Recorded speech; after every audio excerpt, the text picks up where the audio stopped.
Buenas noches Ricardo, buenas noches a quienes nos siguen en el programa al fin y al cabo. Antes que nada, te comento Ricardo, esta es la última salida que voy a hacer antes de volver a la Argentina. Seguramente el martes que viene vamos a estar compartiendo el piso en el programa. Eh, Vamos a hacer un comentario sobre, obviamente, las elecciones primarias, abiertas, simultáneas y obligatorias, las PASO. La primera cuestión que quiero decir es que sobre el resultado probable, y más allá de que existen muchos relevamientos que insinúan que a la oposición, Juntos por el Cambio, va a obtener un buen resultado, pero digamos que las encuestas han mostrado hasta el presente fallar muchas veces. Yo diría que cada elección ha venido a indicar una menor precisión en los pronósticos de los encuestadores. Si esto es porque hay fallas en las muestras, si esto es porque en algún caso puede haber intencionalidad política al difundirlas, si esto es porque la gente no contesta realmente lo que va a hacer, lo concreto es que existe ese problema. Digamos que en lo que hay cierto acuerdo es que los niveles de participación, históricamente se ve, han ido cayendo. Probablemente la decepción de la gente, los problemas económicos hacen que la pérdida de confianza en la posibilidad de que la elección contribuya a mejorar la situación haya ido perdiendo esperanza la gente en eso, y esa decepción entonces influye en el ausentismo o influye el enojo en el voto en blanco, en fin. Lo concreto es que entonces no podemos decir, bueno, las pasos existe una probabilidad muy alta de que el resultado sea este o sea aquel. Existe, insisto, la sensación que el oficialismo va a hacer una elección no muy buena, pero no, digamos, yo creo que uno no debería tomar las distintas encuestas, que por otra parte dan resultados de lo más variados, como un indicador claro.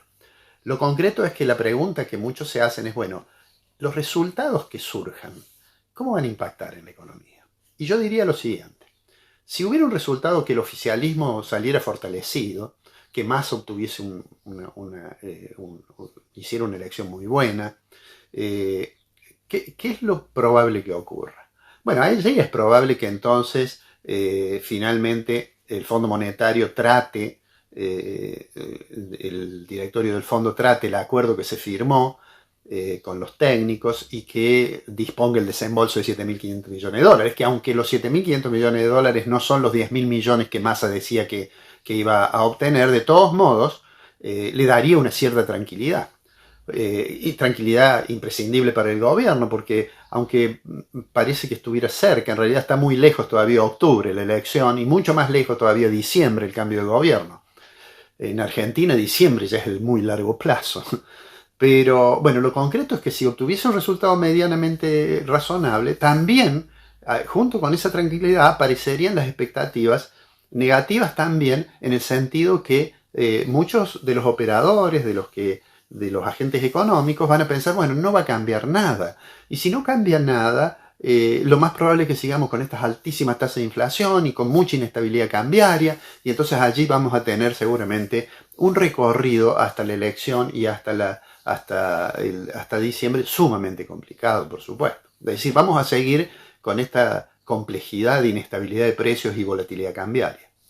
La otra opción es, bueno, y si Juntos por el Cambio hiciera una muy buena elección, y si esa muy buena elección insinuaría que viene un cambio de gobierno, ¿qué es lo que puede ocurrir? Bueno, es altamente probable que si eso ocurre, haya en el mercado quienes confíen en que el nuevo gobierno va a tener una política más amigable con el mercado, va a sacar regulaciones, va a caminar hacia una supresión del cepo cambiario, pero eso no va a resolver, Ricardo, los problemas.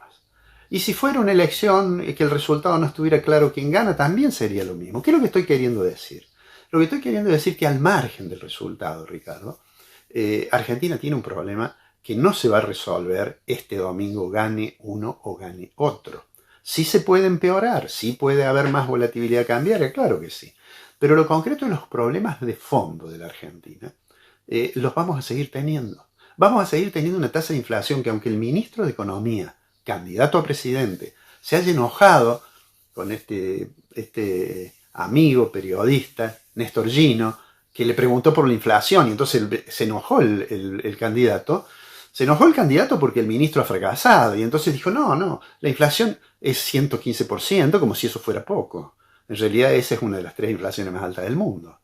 Entonces, refiriéndome a los últimos 12 meses, ¿no?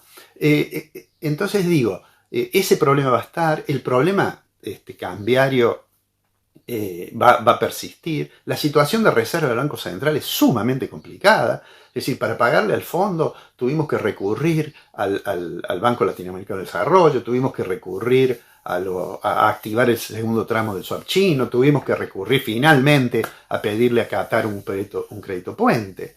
De manera tal que esos problemas, que no se resuelven hasta que no haya un programa que aborde claramente los problemas monetarios, fiscales y cambiarios, vamos a seguir con eso. Por eso digo, la elección del domingo, que es muy importante la participación para fortalecer las instituciones democráticas, no pensemos que eso nos va a abrir un panorama estupendo si gana uno, si gana otro, dependiendo de las preferencias que cada uno tenga. Lo concreto, Ricardo, es que cuando el martes que viene te esté acompañando en el estudio y estemos hablando del resultado de las elecciones, cuando me preguntes, ¿y qué pasa en la economía? Y no vamos a estar diciendo nada nuevo, porque todavía octubre está lejos, porque diciembre es el muy largo plazo, y porque en realidad lo que nosotros podríamos esperar es que en el mejor de los casos sigamos con mucha inestabilidad de precios, con problemas en el sector externo, y el gobierno tratando de disimularlos. Los va a tratar de disimular, lo que sucede es que no puede, porque vamos a conocer el índice de inflación correspondiente al mes de julio, que va a ser una muy mala noticia para el gobierno, porque vamos a seguir viendo que en lo monetario el gobierno tiene muchas dificultades para tener una política monetaria prudente y en materia fiscal lo mismo. Veremos qué hace el gobierno después de las PASO para que el fondo finalmente le entregue los 7.500 millones de dólares. Por ahora el ministro no lo dice, y no lo dice porque el ministro es el candidato. Y como hemos dicho muchas veces, las dos funciones son bastante incompatibles entre sí. Te mando un abrazo, Ricardo. El martes que viene espero estar compartiendo contigo el piso ahí en el estudio y le agradezco nuevamente a los técnicos del canal la posibilidad que tengo de que pongan este video al aire.